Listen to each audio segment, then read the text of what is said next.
नमस्ते बच्चों, हम लोग विकारी शब्दों के बारे में पढ़ रहे थे। पहले हमने संज्ञा और सर्वनाम पढ़ा। आज का हमारा विषय है विशेषण।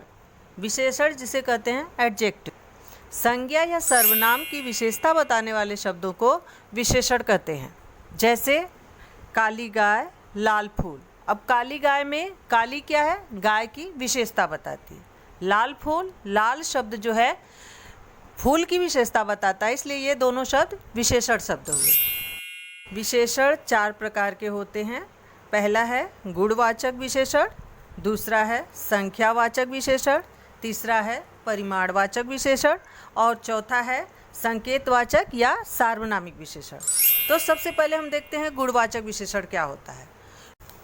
जिस शब्द से किसी संज्ञा या सर्वनाम के गुण, दोष, रंग, आकार आदि का बोध होता है उसे गुणवाचक विशेषण कहते हैं।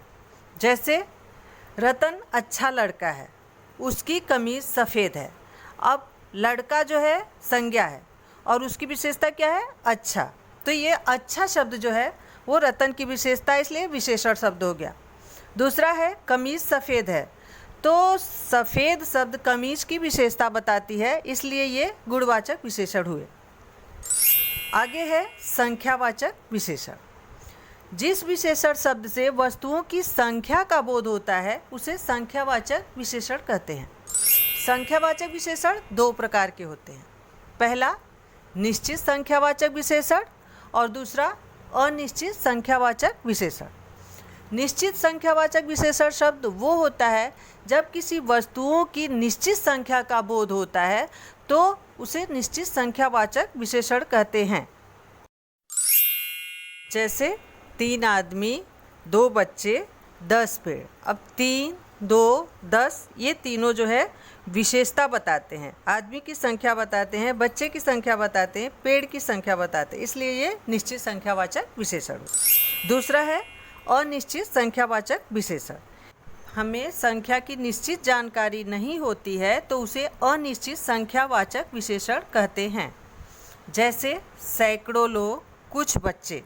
यहाँ सैकड़ों और कुछ जो है अनिश्चित संख्या है, क्योंकि हमको मालूम नहीं कि 100 से ज़्यादा है या 100 से कम है, या कुछ लोग मतलब हमको निश्चित नहीं मालूम है कि कितने लोग हैं, इसलिए ये दोनों अनिश्चित संख्यावाचक विशेषण है। इसके बाद आता है तीसरा परिमाणवाचक विशेषण। परिमाणवाचक विशेषण जिस विशेषण शब्द से किसी चीज़ की नाप तोल की जानकारी होती है, मात्रा की जानकारी होती है, उसे परिमाणवाचक विशेषण कहते हैं।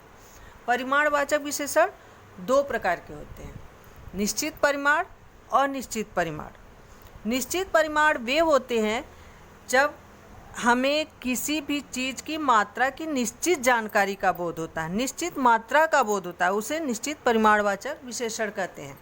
जैसे 7 किलो चावल, 3 मीटर कपड़ा। तो ये 7 और 3 जो है वो निश्चित जानकारी है, इसलिए ये जो है निश्चित परिमाणवाचक विशेषण है। दूसरा है अनिश्चित परिमाणवाचक विशेषण, जिसमें हमें किसी भी विशेषता की मात्रा की निश्चित जानकारी नहीं होती है, तो उसको हम कहते हैं अनिश्चित परिमाणवाचक विशेषण। जैसे थोड़ा पानी, कई मन।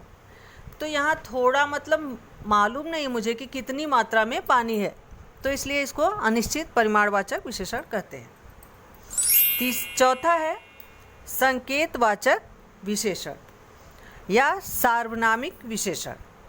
जो विशेषण शब्द सर्वनाम के रूप में उपयोग किए जाते हैं उसे सार्वनामिक विशेषण कहते हैं, या सांकेतिक विशेषण भी कह सकते हैं। जैसे हम संकेत करके कह दें वे लोग खेल रहे हैं, कोई व्यक्ति वहाँ से गया, मेरा भाई बीमार है। तो ये विशेषण शब्द वे, कोई, मेरा, ये तीनों विशेषण शब्द हैं, लेकिन ये सर्वनाम के रूप में आए हैं या संकेत के रूप में आए हैं, इसलिए इसे सार्वनामिक या सांकेतिक विशेषण कहते हैं।